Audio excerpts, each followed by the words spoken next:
Hello guys, welcome back to channel literature Mitra. मैं हूं आपकी लिटरेचर मित्र और मैं आज आपके सामने लेकर आई हूं एक शॉर्ट स्टोरी MEG07 की एन एस्ट्रोलॉजर्स डे। ये एक शॉर्ट स्टोरी है आर के नारायण की, बहुत इम्पॉर्टेंट और बहुत ही इंटरेस्टिंग है। इसमें सस्पिशियस सा भी है कैरेक्टर्स और बहुत ही इंटरेस्टिंग है, मिस्ट्री है इसमें। तो शुरू करते हैं। सबसे पहले बात करते हैं, यहाँ पे बात हो रही है एक एस्ट्रोलॉजर की। ठीक है, एस्ट्रोलॉजर कौन होते हैं? एस्ट्रोलॉजर होते हैं जो हमारे स्टार्स प्लैनेट्स को देखकर हमारा फ्यूचर बताते हैं। हिंदी में उन्हें ज्योतिषी भी कहा जाता है। नॉर्मल पंडितों से अलग होते हैं, इन्हें पूरी नॉलेज होती है और ये हमारा फ्यूचर देखकर बताते हैं। ठीक है, तो आर के नारायण ने यहाँ पर रिफ्लेक्ट किया है कि किस तरह से आजकल जो एस्ट्रोलॉजर्स हैं वो फ्रॉड करते हैं और अपना सिर्फ बिजनेस चलाते हैं, सिर्फ पैसे कमाने के लिए लोगों को उल्टी सीधी बातें बताते हैं और एक इल्यूजन सा क्रिएट करते हैं कि उन्हें बहुत कुछ पता है या बहुत कुछ आता है। बहुत सारे एस्ट्रोलॉजर्स ऐसे हैं आजकल मार्केट में जो सिर्फ लोगों को साइकोलॉजिकल गेम खेलते हैं, लोगों के माइंड रीड करते हैं। वो ये जानने की कोशिश करते हैं उनसे बात करते करते कि आदमी क्या एक्सपेक्ट करता है, क्या सुनना चाहता है। और जैसे ही उन्हें ये पता लगता है कि ये किस प्रॉब्लम से गुज़र रहा है, ये आदमी क्या इसको तकलीफ़ है, तो उसका वो सोल्यूशन देता है और जो वो सुनना चाहता है वही वो उसे बता देता है। तो ऐसे इनका बिजनेस चलता है। तो ऐसे ही एक एस्ट्रोलॉजर है जो कि कम्प्लीटली फ्रॉड है। अब मार्केट में एस्ट्रोलॉजर्स ऐसे भी हैं जो सिर्फ पैसे के लिए करते हैं, ऐसे भी हैं जिनको रियलिटी में नॉलेज है। बट यहाँ पे जो बात करी गई है वो एक ऐसे एस्ट्रोलॉजर की है जिसे ओरिजिनली कुछ नहीं आता। ठीक है, उसे एस्ट्रोलॉजी का ए भी नहीं आता और वो सिर्फ उसका बिजनेस चल रहा है, वही पैसे आ रहे हैं तो ठीक है। वो क्या करता है, एक बरगद के पेड़ के नीचे अपना बिजनेस चलाता है, वहाँ पे अपना ताम झाम लेके बैठ जाता है। जो भी एस्ट्रोलॉजी का जो भी इक्विपमेंट्स वगैरह लोगों को अट्रैक्ट करने के लिए चाहिए होता है, अपने फोरहेड पे सैक्रेड ऐश लगाता है, राख लगाता है, भस्म कहते हैं जिसे, और तिलक लगाता है ताकि जो लोग हैं वो अट्रैक्ट हों। इस तरह से हरकतें करने से, इस तरह से चीज़ें करने से लोग अट्रैक्ट होते ही होते हैं और ख़ुद ब खुद उनके पास चले जाते हैं। इसके अलावा उसने एक सैफरन कलर का पगड़ी सी भी बांधी हुई है, साफा बांधा हुआ है। ठीक है, तो इस आदमी का बहुत अच्छा दिमाग था, बहुत ही चालाक था। ये सिर्फ लोगों से बातें करता था शुरू के 10 मिनट और उनके माइंड रीड करता था कि इन्हें क्या प्रॉब्लम है क्या नहीं है। सिर्फ अपने गेस वर्क से उसका बिजनेस जो है वो चल रहा था। अब बरगद के पेड़ के नीचे बैठने का उसका क्या रीज़न है, वहाँ आसपास जो था बहुत सारी शॉप्स थी और उन वहाँ पे ना बहुत सारी लाइट्स लगी हुई थी। तो देर रात तक उस जब तक वो शॉप्स बंद नहीं होती थी तब तक वहाँ की लाइट्स जो हैं वो जलती रहती थी, तो वो अपना बिजनेस अपना चलता रहता था।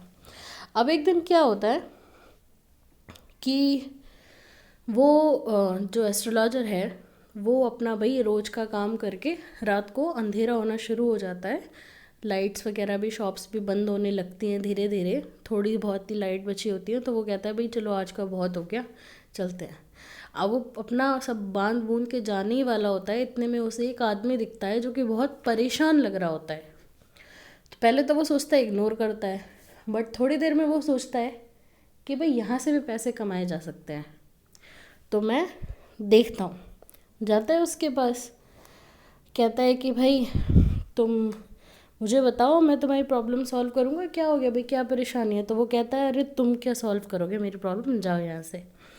तो वो कहता है कि नहीं, तुम जो हो एक काम करो कि मुझसे कुछ भी पूछ लो और अगर मैं नहीं जवाब दे पाया तो तुम चले जाना। तो वो कहता है कि ठीक है। वो एक चैलेंज देता है उसको कि एक काम करते हैं, मैं तुमसे कुछ सवाल पूछूंगा और तुमने अगर उन सवालों के सही सही जवाब दे दिए तो मैं जो हूँ तुम्हें हर सवाल के कुछ पैसे दूंगा, फिक्स्ड अमाउंट।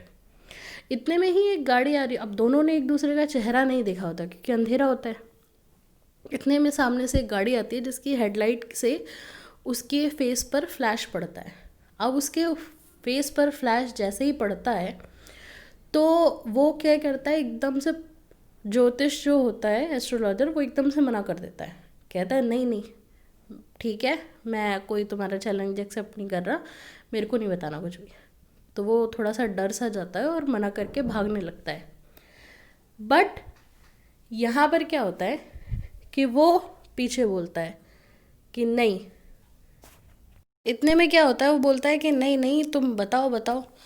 तो वो क्या करता है कि वो बताना शुरू करता है कि भाई तुम एक ऐसे आदमी को ढूंढ रहे हो जिसने सालों पहले तुम्हारे सीने पे चाकू मारा और तुम्हें ऐसे अधमरी सी हालत में छोड़कर चला गया, क्योंकि वो फ्लैश लाइट में चाकू का निशान भी देख लेता है ना, खंजर का। तो बताते बताते वो बहुत ज़्यादा इम्प्रेस हो जाता है कि भाई आपको तो सब कुछ पता ही है। वो बताते बताते वो उसका नाम भी बता देता है, भाई तुम्हारा नाम गुरु नायक है। तो यही था हमारा थर्ड कैरेक्टर, गुरु नायक।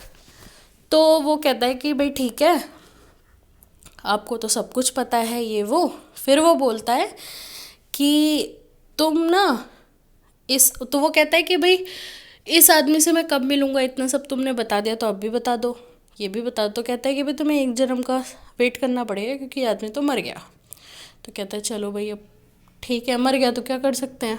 फिर वो बोलता है कि भाई तुम इस एरिया में दोबारा मत आना, यहाँ तुम्हारी ना आके ग्रह दशा जो है वो ख़राब हो जाती हैं, तो तुम्हारी मौत भी हो सकती है, तो तुम यहाँ से चले जाओ और यहाँ वापस मत आना कभी।